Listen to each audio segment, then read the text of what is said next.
नमस्कार, welcome to ji chills. आज हम आपको दो बड़ी खुशखबरी देने जा रहे हैं क्योंकि भारत का मिसाइल डिफेंस सिस्टम दो देशों में तहलका मचाने जा रहा है। इसे दुनिया भर में इजराइल के आयरन डोम से कंपैरिजन किया जा रहा है। एक देश में तो हमने डिलीवर भी कर दिया है, लेकिन एक दूसरे देश में उसका एडवांस वर्जन हम डिलीवर करने जा रहे हैं। यह खबर सभी भारतीयों के लिए बेहद इंपॉर्टेंट है। सबसे पहले भारत और ब्राजील के बीच एडवांस वर्जन की चर्चा कर लेते हैं। देखिए, भारत और ब्राजील के बीच एक धमाकेदार चर्चा चल रही है और ये बात हो रही है आकाश NG next generation air defence system को लेकर। इस डील में खास ये है कि दोनों देश गवर्नमेंट टू गवर्नमेंट एग्रीमेंट के तहत इसे फाइनल करना चाहते हैं। ये डील सिर्फ खरीदारी तक सीमित नहीं है, बल्कि इसमें लोकल मैन्युफैक्चरिंग यानी मेक इन ब्राजील का भी चटकारा शामिल होगा। अब पहले समझते हैं आकाश NG को। ये भारत का made in India advanced air defence system है जिसे DRDO, BDL और BEL ने मिलकर बनाया है। इसकी खासियत यह है कि ये उन एरियल थ्रेट्स को ध्वस्त करने में माहिर है जो तेजी से मूव करते हैं और जिनका रडार क्रॉस सेक्शन बहुत कम होता है। मतलब ये दुश्मन के सबसे शातिर और चालाक मिसाइलों और एयरक्राफ्ट्स को भी धूल चटा सकता है। 2010 के आसपास पाकिस्तान के साथ तनाव के बीच भारत को एहसास हुआ कि हमें ऐसा डिफेंस सिस्टम चाहिए जो देश के अंदर और बॉर्डर पर 24/7 निगरानी रख सके। उसी सोच ने आकाश NG जैसे सिस्टम को जन्म दिया। अब सवाल यह है कि ब्राजील क्यों दिलचस्पी दिखा रहा है। तो साउथ अमेरिका में ब्राजील एक बड़ी ताकत है, लेकिन उसके पास ऐसा एडवांस सिस्टम नहीं है। वहीं भारत अब डिफेंस एक्सपोर्ट में अपना सिक्का जमाना चाहता है।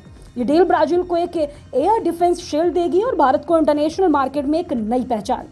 ब्राजील के आसपास अभी तक मिड रेंज और long range air defence system का बड़ा गैप है। आकाश NG इस गैप को भर देगा। ये जमीन से हवा में 30 किलोमीटर तक के दुश्मनों को भेज सकता है। इसके साथ ही आपको बता दें कि DRDO ने इसे इस तरह से डिजाइन किया है कि ये दुश्मन के जॉमिंग टेक्नोलॉजी को भी मात दे सकता है। इसका मतलब दुश्मन की कोशिश रहेगी कि रडार से इसे गैप कर दे, लेकिन आकाश NG को पकड़ना नामुमकिन है। इजराइल और रूस जैसे देश पहले ही भारत के इस सिस्टम को गंभीरता से देख रहे हैं क्योंकि ये उनके सिस्टम का सबसे बड़ा चैलेंजर बन सकता है।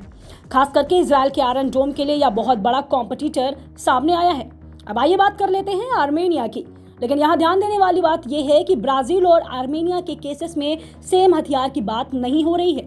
देखिए, ब्राजील के साथ जो डील हो रही है वो आकाश NG नेक्स्ट जनरेशन यानी कि एयर डिफेंस सिस्टम की है, जो मिसाइल डिफेंस सिस्टम है। इसका काम है दुश्मन की हवा में उड़ती मिसाइलों, ड्रोन या फाइटर जेट्स को हवा में ही ध्वस्त करना।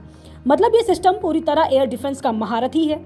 तो वहीं आर्मेनिया को जो आकाश सिस्टम बेचा गया है वो ground to air missile system है। ये सिस्टम थोड़ा सिंपल है क्योंकि इसका फोकस है जमीन से हवा में कम ऊंचाई वाले थ्रेट्स को खत्म करना। यानी आर्मेनिया को जो सिस्टम दिया गया है वो उनकी तुरंत इस्तेमाल के लिए परफेक्ट है। मतलब कोई झंझट नहीं, सीधा काम। लेकिन ब्राजील को जो ऑफर किया गया है वो नेक्स्ट जनरेशन टेक्नोलॉजी है। ये उनके डिफेंस अपग्रेड स्ट्रैटेजी में फिट बैठता है। अब आइए समझते हैं उस मिसाइल डिफेंस सिस्टम को जो हमने आर्मेनिया को डिलीवर कर दिया है। आकाश मिसाइल सिस्टम को 2014 में इंडियन एयरफोर्स और 2015 में इंडियन आर्मी में शामिल किया गया, लेकिन कहानी यही खत्म नहीं होती। 2022 में आर्मेनिया ने भारत से 15 आकाश सिस्टम खरीदने का एग्रीमेंट साइन किया। ये डील करीब 6000 करोड़ रुपए की थी। यह भारत के लिए एक मील का पत्थर था क्योंकि यह पहला मौका था जब आकाश सिस्टम किसी और देश को बेचा गया।